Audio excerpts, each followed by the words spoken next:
Ang susunod na programa ay rated PG. Ito ay nangangailangan ng patnubay at gabay ng magulang para sa mga batang manunood. Ang pagwawakas ng Lavender Fields Theory.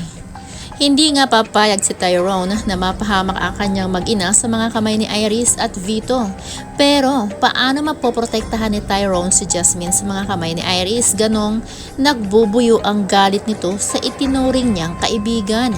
Pero yun pala ay pinagloloko lang siya nito at humahanap lang pala ng ebidensya laban sa kanilang mag-ama para maipakulong.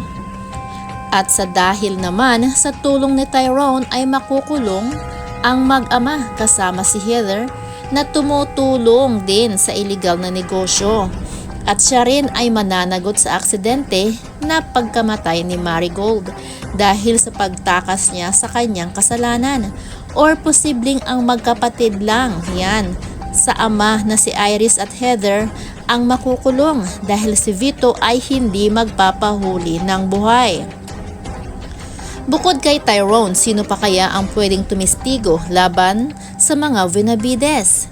Pwede rin si Lily dahil magagalit nga ito sa mag-amang Iris at Vito, lalo na kay Iris dahil kasama ito sa sumang-ayon na iligpit si Lance. At dahil dito, mapapagaan nga ang kaso ni Lily pero makukulong pa rin siya.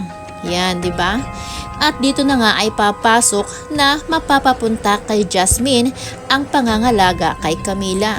So alam naman natin na makukulong din itong si Tyrone dahil sa pagtatrabaho nito sa kumpanya at sa gawaing mga iligal. Pero hindi ganun katagal. Ayan, dahil isa nga itong si Tyrone na magiging dahilan para mahuli ang mga Benavides sa kanilang mga illegal na negosyo. Ayan, at yun, sa marami nilang mga pinapapatay.